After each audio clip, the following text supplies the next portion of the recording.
Muito bem. Vamos retomando o estudo de poderes, agora falando, né? A gente começou na outra aula sobre poder de polícia. Ponto que você já deve ter visto em questão aí, concurso, é a diferença entre polícia de segurança pública e polícia administrativa.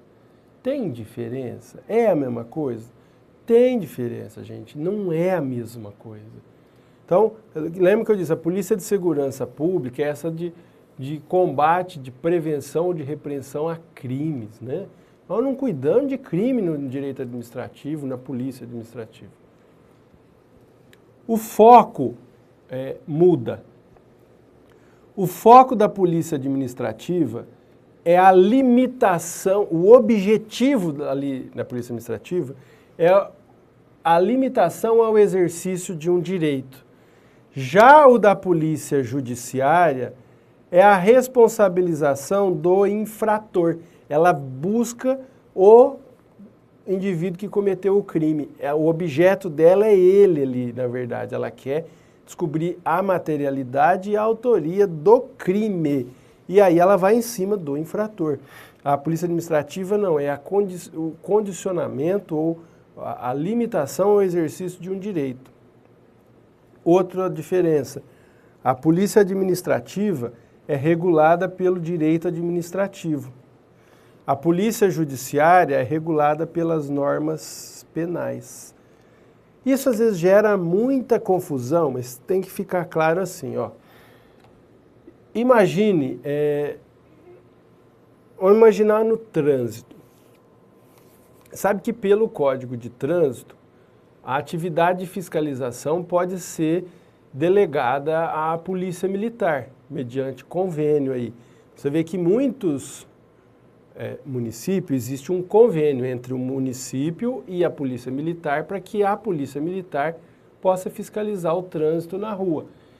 E aí você vê que tem os segmentos, companhias de trânsito, ou seja, policiais que atuam só no trânsito. Então, o que gera confusão, gente, é que às vezes o mesmo órgão ou o mesmo agente, na atividade que ele exerce, ele pratica tanto atividade de segurança pública, quanto atividade de polícia administrativa. Então imagine assim, esse policial de trânsito, quando ele para um veículo e identifica que o veículo não tem condições de trafegar, porque ele não tem os equipamentos obrigatórios, tal, que o documento, o licenciamento está vencido, o carro, carteira do motorista está vencida. Quando ele identifica isso e apreende o veículo ou multa o veículo, o proprietário, está exercendo polícia administrativa, ele está impondo restrição ao exercício do direito dele ali. É diferente quando esse policial está em outro momento e eles estão fazendo uma operação, alguma coisa assim, para quê? Para descobrir drogas, armas, então eles estão com foco no quê? Revistar os veículos, procurar pessoas que estejam, que são foragidas da polícia e tudo mais. Nesse momento, a atividade que a administração está fazendo é uma atividade administrativa, mas ela é no segmento de polícia de segurança e não de polícia administrativa. Porque esses atos da busca no veículo, se encontrar ali, de fazer a prisão em flagrante, elas estão reguladas lá no Código de Processo Penal, não no direito administrativo. É lá que você vai encontrar as respostas para esse ato aí da polícia atuando em segurança pública. Um outro exemplo é trânsito, ainda no trânsito. As Ciretrans aí, né? Circunscrições regionais de trânsito. Em bastante pontos do país, a Ciretran, ela é tocada, né? Ela é administrada, às vezes, por um delegado. Ele não está na função de polícia de segurança judiciária quando ele analisa se suspende, aplica uma pena de suspensão do direito de dirigir para o motorista que extrapolou lá os pontos. É diferente de quando ele está, por exemplo, à frente de um inquérito policial, mandando fazer investigação sobre determinada coisa. Muda o foco, perceba? Mas ele exerce as duas funções. Outro exemplo, Polícia Federal. É papel da Polícia Federal fiscalizar essas empresas de vigilância patrimonial aí, armada, não é? Essas empresas de carro, por exemplo, você vê aí com vigilante armado, de carro forte e tal, do mais, aí tal. A Polícia Federal, ela tem esse papel de verificar, fiscalizar essa atividade, inclusive de fiscalizar as condições desses vigilantes. Eles têm lá os cursos, as autorizações, tudo bonitinho. Quando essa polícia, os agentes da Polícia Federal vão até essa empresa e verificam que ela não está funcionando adequadamente e eventualmente aplicam uma multa, por exemplo, não é? Ou interditam o local, eles estão atuando como polícia administrativa, como atividade administrativa e não atividade de policial mesmo, de segurança pública. Já quando esses policiais fazem uma operação e prendem lá uma quadrilha de traficantes, eles estão agindo como polícia de segurança pública. Ok? Então essa polícia de segurança pública pode ser preventiva ou repressiva, a polícia militar preventiva e repressiva é a polícia judiciária, que é ou a polícia civil ou a polícia federal. Então, assim, são coisas que não se misturam, não erra isso na prova, tá? São tratamentos diferentes, que às vezes confunde com o mesmo funcionário, o mesmo órgão atua nas duas frentes. Beleza. Outro ponto que se fala é que poder de polícia ele pode ser visto em sentido amplo e em sentido estrito. Em sentido amplo, poder de polícia engloba os atos legislativo mais os atos administrativos. Então, assim, no sentido amplo, poder de polícia engloba a lei também, quando ela impõe restrições ao exercício de um direito. Já no sentido estrito, é somente a atividade administrativa. Tá? Então, no sentido estrito, é somente a atividade administrativa. É nesse sentido que você vai ver sempre, é nesse sentido que você estuda no direito administrativo, é o foco que é dado no direito administrativo, é para o sentido estrito.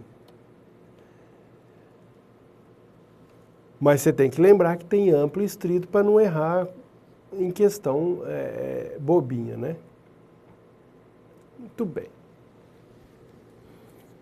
Já deve ter ouvido falar em poder de polícia originário e poder de polícia delegado. O poder de polícia originário ele é próprio da administração direta, né? E o delegado próprio da administração indireta.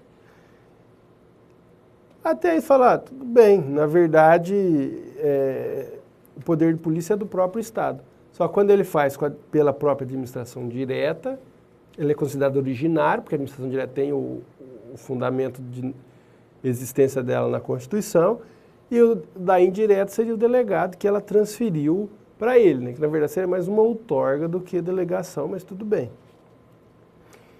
Aí vem assim, e para particulares, gente? E para particulares? Isso é uma discussão assim, que existe. Ainda eles falam, não, mas e aí, o que nós vamos... Pode transferir, ou melhor, pode ser delegado o poder de polícia a particulares? É um tema, assim, que tem bastante discussão, mas de maneira sintética. O entendimento que predomina, e isso é lembrar isso para a prova, é o quê? Que não, eu não posso transferir para particulares, para as pessoas do setor privado, o exercício do poder de polícia. Eu não posso. Aí eles perguntam assim, mas e como que funciona esses radares aí de rodovia? Não é? Você fala assim, você aí está assistindo, quis aprontar por aí, pegou o carro, saiu aí, você quis aprontar aí com sua namorada, com sua mulher, e aí foi e saiu, né? Que saiu com uma outra. E aí? Você está voltando, esquece lá do radar lá na rodovia, na rua, ele tira a foto, chega na sua casa a multa, né? Por exemplo, o carro está no nome da sua mulher, ela abre lá, quem que ela vê na foto? Né? O bonitão aí com a pessoa lá. E aí? Aí você fala, não veio a multa na minha casa? Não tinha o radar lá? Você fala, professor, mas lá a rodovia não é concessão? Ou seja, o Estado fez uma licitação, a empresa que ganhou, ele assinou um contrato, transferiu a execução de manutenção de rodovias para essa empresa, como, por exemplo, a Autoban, né, na região de São Paulo, capital. E aí, o que faz? Ela não é uma empresa particular? Ué, a empresa particular ganhou a licitação, assinou o contrato e está prestando serviço de manutenção de rodovia. Aí ela instala esses postinhos ou outros tipos, aqueles radares, e tiram foto e tudo mais. Isso aí não é exercício do poder de polícia, porque ele não está restringindo o exercício do direito que eu tenho, porque eu tenho direito de ir e vir, só que eu tenho que ir até uma certa velocidade, não é isso? A ideia sua está certa, porque é um exercício de poder de polícia quando eu limito o exercício de um direito, quando eu ponho condição a um exercício de um direito. Mas nesse caso, conforme o professor Celso Antônio diz, na verdade, nós temos o que se chama de atos materiais preparatórios. Por quê? Ali só tem um ato material que é o quê? Tirar a foto. Só tirar a foto. Não é a concessionária ali da rodovia que vai aplicar a multa. Ela encaminha aquilo para o Estado. É o Estado que multa. Então, quem exerce o poder de polícia é o Estado. Ela só fez atos materiais preparatórios para o exercício de poder de polícia. Mas quem multa de fato é o Estado. Não é? Então, assim, no estado de São Paulo, a Autoban, né, chegando na rodovia Bandeirantes, tem um radar, tirou foto, muito bem. Ela não é ela que vai multar. Quem multa é o Estado de São Paulo. O poder de polícia é dele. Ok? Da mesma maneira, você tem atos materiais posteriores. Que o Celso Antônio diz o seguinte, uma ordem de demolição. Tem um prédio ameaçando desabar, dá uma ordem de demolição. Aí vem aquela empresa, com aquele guindaste, por exemplo, né, ou com aquela bola, né, faz tempo que não vê aquilo, né? Normalmente você usa o quê? Dinamite, que implode, não afeta as vizinhos, tal. A questão é a seguinte, a empresa que foi lá fazer a implosão, botou as dinamites, ela está exercendo o poder de polícia? Celso Antônio diz, não, ela não está. Ela só está fazendo um ato material posterior. A ordem, o conteúdo jurídico é da ordem de demolição.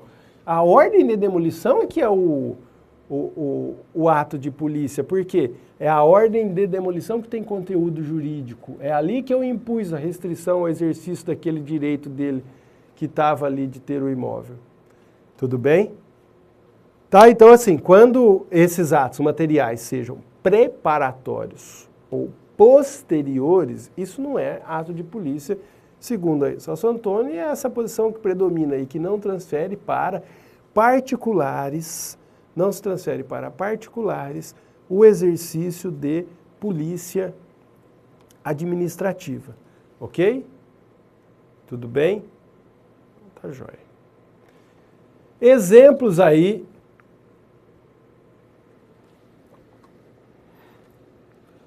das sanções de polícia administrativa. Multa, interdição de atividade, fechamento de estabelecimento, demolição de construção, embargo de obras, destruição de objetos, inutilização de gênero. Tudo isso aí, gente, é exemplo de exercício de poder de polícia. Você embarga uma obra que está sendo construída de maneira irregular, interdita a atividade de um lugar, multa. São exemplos de sanções do poder público. Ninguém vai preso por aqui, vai preso na área penal. Tá? Então aqui as sanções são essas: multa, interdição, fechamento, demolição, embargo, destruição de objetos. Tá? Muito bem. Visto isso aí, nós temos que ver o seguinte: quais são os atributos do poder de polícia? Atributos também conhecidos como características. Características do poder de polícia. São apontadas 3. Discricionariedade, autoexecutoriedade e coercibilidade. Discricionariedade, autoexecutoriedade e coercibilidade.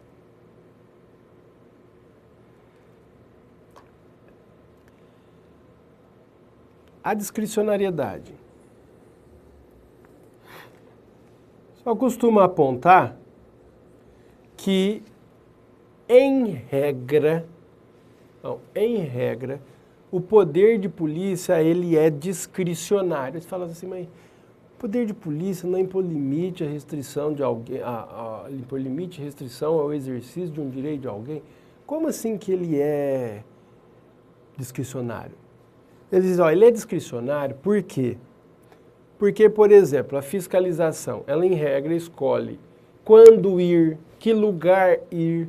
Há uma liberdade, entre aspas, aí, na forma de atuação. Então, que isso daria margem à discricionariedade. Isso é o que é dito na doutrina.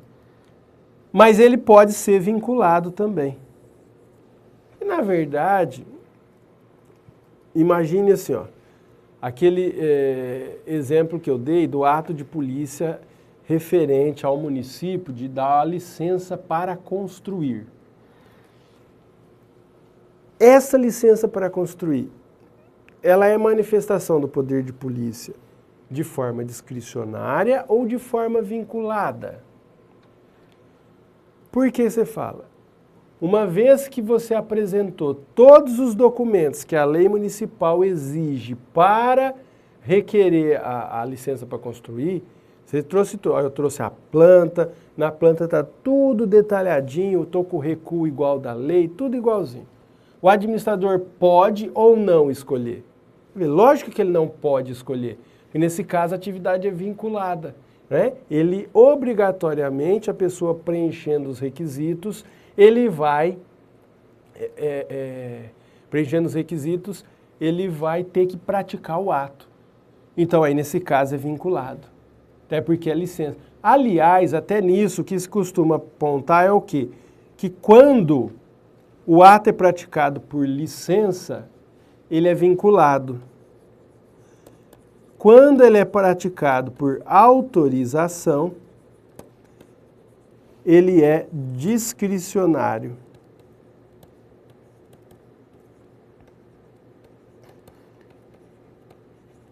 Tá? Então, quando ele é feito por licença, ele é vinculado. Quando é por autorização, ele é discricionário. Não é uma regra de toque, assim, mas é uma forma que tem na doutrina de dizer, ó, em regra é assim.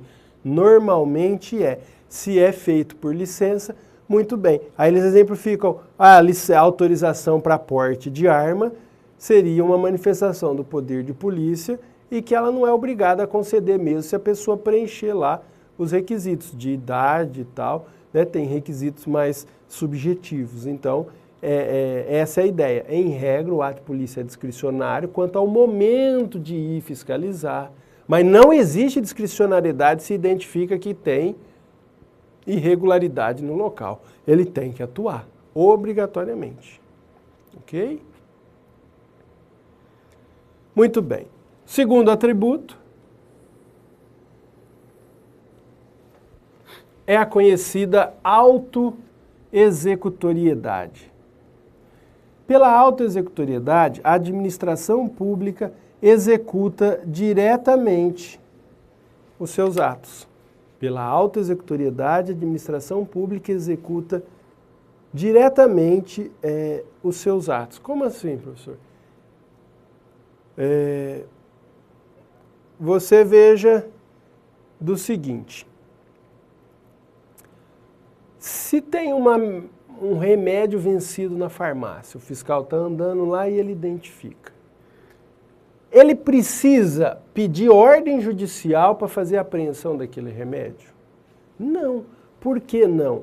Porque uma das características do atributo da poder de polícia é a autoexecutoriedade, que a administração, ela própria, por seus próprios órgãos, ela executa os seus atos e, inclusive, os seus atos de polícia administrativa. Então, ela pode, por seus próprios meios, interditar, embargar, multar, apreender. Percebe? Ela pode fazer isso tudo. Não precisa de ordem judicial, porque se tivesse que precisar de ordem judicial, ia parar, não ia funcionar, concorda? O tanto de movimento que a administração tem, toda vez que precisar. Então, ela própria pode tomar essa medida, ela própria pode adotar a prática autoexecutória aí, né, de fazer a medida. Só que essa medida da então assim, para dar um exemplo,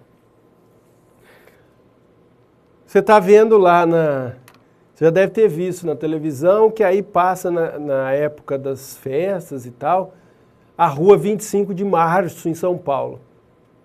Uma rua de comércio popular, né, com movimento impressionante. Aí de vez em quando você vê na televisão passar, você vê os ambulantes correndo e gritando, ó o Rapa, ó o Rapa. Esse ele não está avisando que vai ter show da banda, não. Ele está dizendo, pessoal, corre, que a fiscalização está vindo e vai apreender os produtos que estão sendo vendidos. Então, a administração municipal pode, porque só tem direito ao trabalho? Tem, mas ele tem que ser exercido nos modos previstos na legislação. Se ele não tem autorização para estar trabalhando naquele lugar, ou se ele está vendendo coisas que não deveriam, a própria administração pode ir lá e apreender a mercadoria que está sendo vendida ilegalmente. Não precisa de ordem judicial. Inclusive, pode se valer de força física, caso necessário. Por exemplo, pode ir apoiada com a polícia ou a guarda municipal e praticar os atos de apreensão e tantos outros lá no momento, né? Então, isso é a ideia da autoexecutoriedade, que ela executa diretamente os seus atos aí, né? Só que aí tem um detalhe. Me lembrei de outra coisa dessa autoexecutoriedade. Imagine assim, tem que haver respeito e obediência aos direitos fundamentais na Constituição Federal, especialmente, por exemplo, o quê? A inviolabilidade do domicílio.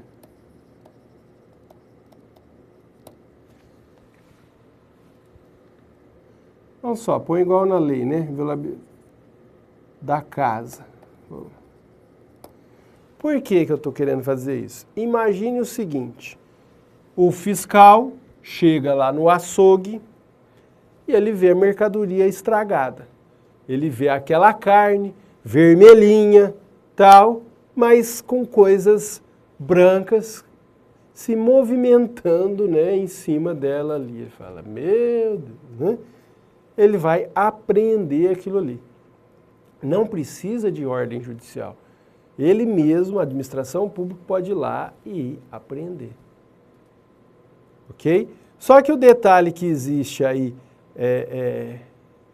nesse ponto é o seguinte. E se, por exemplo,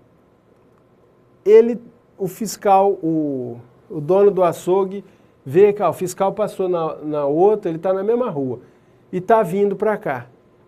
Ele baixa a porta, tranca a porta, aí o fiscal bate lá e fala, não, aqui o senhor não vai entrar. Ele trancou a porta e grita lá de dentro. Pode o fiscal arrombar a porta, destruir lá e entrar? Lógico que não. Por quê? A inviolabilidade prevista na Constituição. Como é que ele vai chegar lá nas partes internas, não acessíveis ao público, e vai praticar o ato? O que ele vai precisar? Nesse caso, ele vai precisar requerer, pedir para a administração requerer ordem de arrombamento para poder fazer, a menos que esteja ocorrendo um crime, obviamente.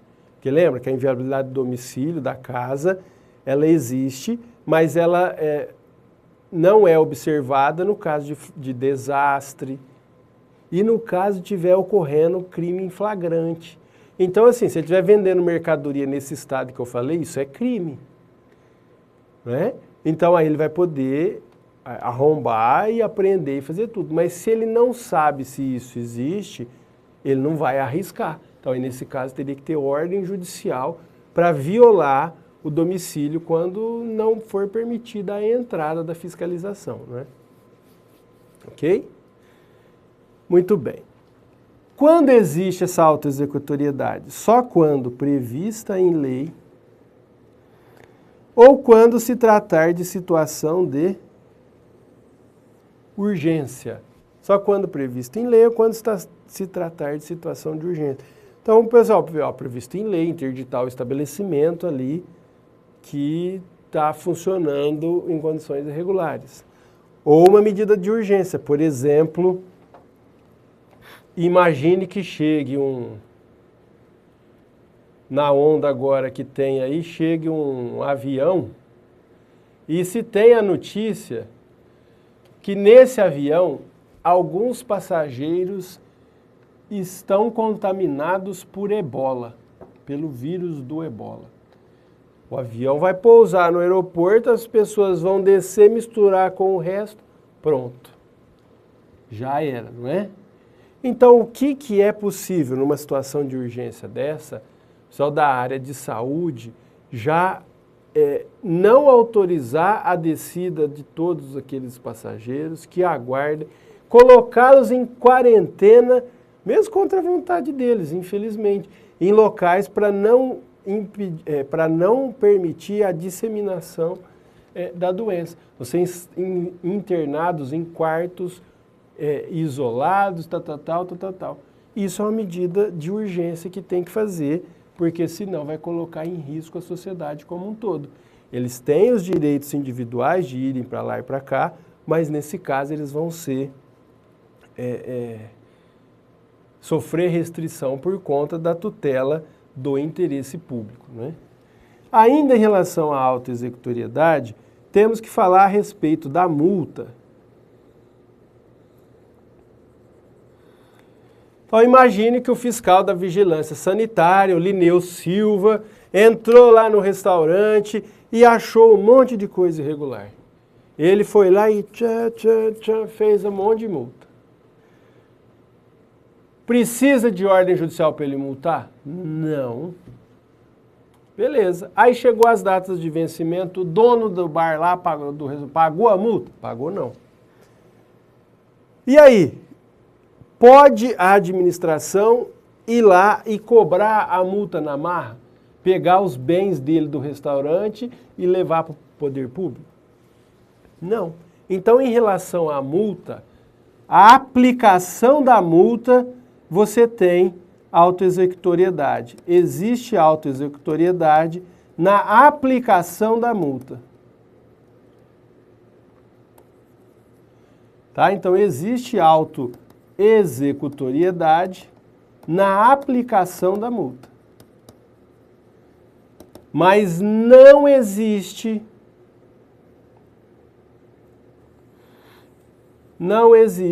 no caso de cobrança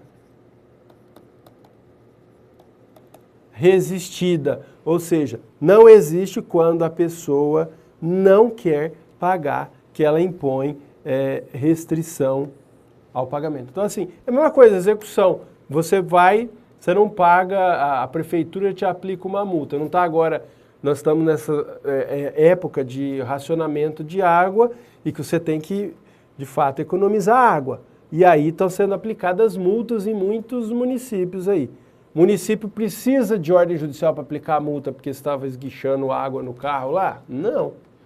Mas aí você não paga a multa. Pode o fiscal entrar lá, pegar a sua TV e levar para a prefeitura?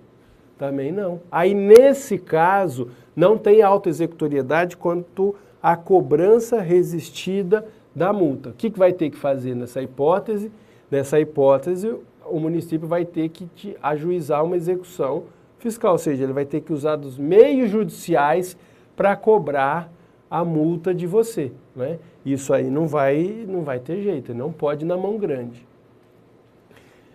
Ainda em relação à auto-executoriedade, uma regra que o senhor Eli Lopes falava é o seguinte, que a regra, sempre que possível, tem que ter processo administrativo, assegurada ampla defesa e contraditório antes de aplicar a pena de polícia administrativa, exceto situações que coloquem em risco a segurança ou a saúde pública, ou quando for uma infração instantânea em situação de flagrância. Então, assim, em resumo, ele diz, teria que ter processo administrativo, ampla defesa e contraditório antes de ir lá e interditar o lugar do cara. Exceto se for situação que põe em risco a segurança, ou a saúde pública, que seria o caso, ou ainda que está em situação de flagrância, está acontecendo no momento. Então aí pode interditar, tomar a medida e depois vai ser dada chance de defesa e tudo mais ao proprietário. Você tem o contraditório, mas a expressão que você usa é só o quê? Que ele foi postergado, ou expressão que você é comum de encontrar aí, que esse contraditório, ele foi diferido, né? Postergado no tempo. Beleza? Até mais.